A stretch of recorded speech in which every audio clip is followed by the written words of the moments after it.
Social മീഡിയയിൽ വൈറലാവുക എന്നത് സമൂഹത്തിലെ സ്റ്റാറ്റസിന്റെ ഒരു ഭാഗമായി മാറിക്കഴിഞ്ഞു.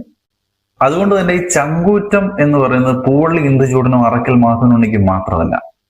ഇവിടെ കാണുന്നത് ഒരു KSRTC ബസ് സൈഡ് കൊടുത്തില്ല എന്ന് പറഞ്ഞിട്ട് ആ ബസ് തന്നെ തടഞ്ഞു നിർത്തി അതിന്റെ മുമ്പിൽ മലർന്നു കിടക്കുന്ന വൈറലായിട്ടുള്ള ഒരു വീഡിയോ ആണ് ഇപ്പൊ നിങ്ങൾ കണ്ടത്. നൂറ്റാണ്ടുകൾക്ക് മുമ്പ് എഴുതിയിട്ടുള്ളതും ഇന്ന് പക്ഷെ പുല്ലുവില പോലും ഇല്ലാത്ത ഒന്നാണ് മനുസ്മൃതി. അതില് ഒരു പ്രശസ്തമായ ശ്ലോകം ഇങ്ങനെയാണ്: ന സ്ത്രീ സ്വാതന്ത്ര്യം അർഹതി. സ്ത്രീകൾ സ്വാതന്ത്ര്യം അർഹിക്കുന്നില്ല. പക്ഷെ ഇന്നലെ ഈ വീഡിയോ കണ്ടപ്പോൾ എനിക്ക് തോന്നിയത് ഇതുപോലുള്ള സ്ത്രീകൾ ഒരിക്കലും സ്വാതന്ത്ര്യം അർഹിക്കുന്നില്ല. ഇവർക്ക് കിട്ടുന്ന സ്വാതന്ത്ര്യം ഇവർ ദുരുപയോഗം ചെയ്യുകയാണ്. ശരിക്കും അതല്ലേ നടക്കുന്നത്?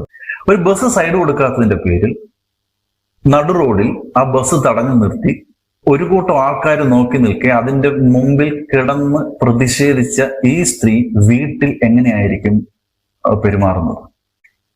ഇവരുടെ ജീവിതത്തിൽ ഇവരോട് ചേർന്ന് നിൽക്കുന്ന ഹതഭാഗ്യരുടെ കാര്യം നിങ്ങളൊന്ന് ആലോചിച്ച് നോക്കിക്കേ. എന്തായാലും അവർ വൈറലായി, അവരതായിരിക്കും ഉദ്ദേശിച്ചത്. അപ്പൊ ഞാൻ ഒന്നുകൂടെ പറയുകയാണ്, ഇങ്ങനെയുള്ള സ്ത്രീകൾക്ക് വേണ്ടിയിട്ടാണ് മനുസ്മൃതിയിൽ മനു ഇങ്ങനെ എഴുതിയേക്കുന്നത്: ന സ്ത്രീ സ്വാതന്ത്ര്യമർഹതി.